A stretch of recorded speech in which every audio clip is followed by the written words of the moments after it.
Hi everybody, Jennifer Barksdale here. I am going to be giving you a book review today on a book called Death and Dying by Clifton D. Bryant.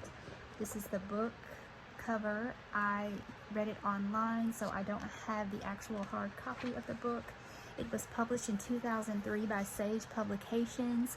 I read this entire book cover to cover, every word on every page.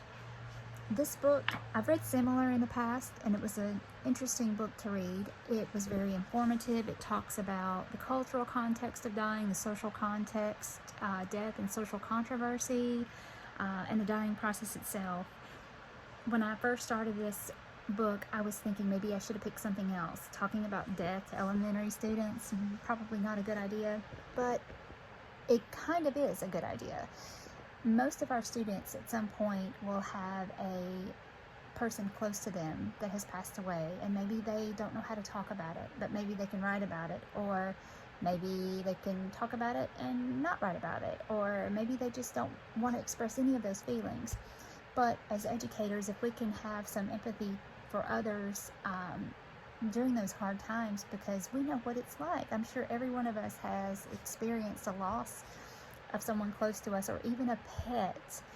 That's one thing that really got me when I was reading this. I was thinking, this could be a big deal to our students if they have a dog or a cat or another pet that has passed away.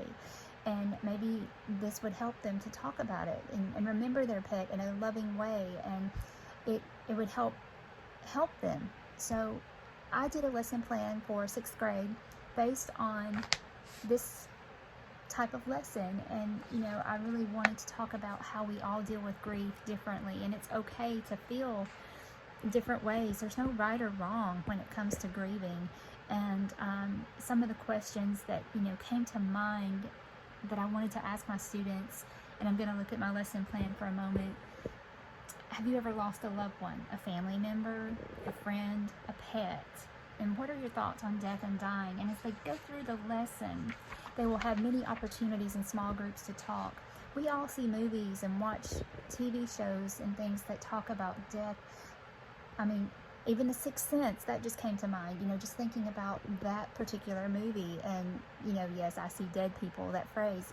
There's a section in this book that talks about ghosts, and some people believe in that. Some people believe in reincarnation. And I'm not going to push my beliefs on anyone, especially my students, but I want them to feel free to just feel and be able to experience and express what they're thinking, whether it be in a verbal presentation or in a written word with an essay or something that will help them get their thoughts out onto paper or just out in general.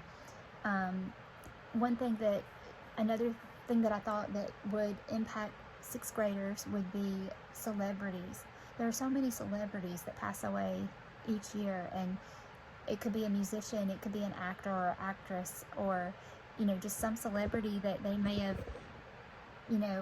impacted their life in some way. And this is a good opportunity for them to talk about that with their peers. One of the things that I did think about in my lesson plan, some additional questions that I would want students to ponder and think about. How did you first learn about dying, and what did the grown-ups in your life teach you about it, or did they teach you? Have you ever watched any movies that death and dying are the subject matter? What are your thoughts on these movies? Were they helpful? Why not? Maybe they can relate to the movie, maybe they can't, who knows? You think about when we're elementary students, sometimes they show us Old Yeller or Where the Red Fern Grows, or really sad movies, Bambi even. But this way students can think about their emotions, and they can try to explain or communicate what they're feeling.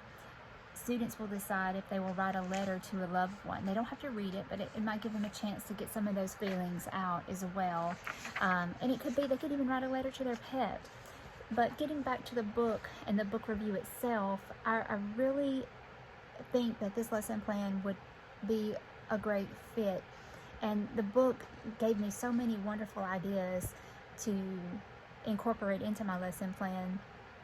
So it would be a good read for a teacher if you're ever going to teach on this subject. It would also be good for hospice patients or people that might be having a hard time dealing with the fact that they may be dying or could be dying or are dying. It would also help those loved ones that they leave behind. It's not going to make things get better or go away, but it will help them think, and it will help them understand that they aren't alone in the process.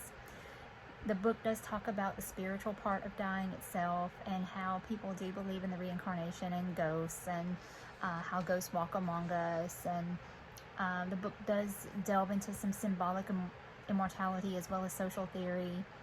The book does address, the causes and manner of death that I mentioned previously. It talks about the actual dying process, and there are several phases of the dying process that the body goes through. It talks about caregiving options, whether you're in a hospital or whether hospice comes in and takes care of you, or again, accidental homicide, things of that nature where that wouldn't be an option, of course.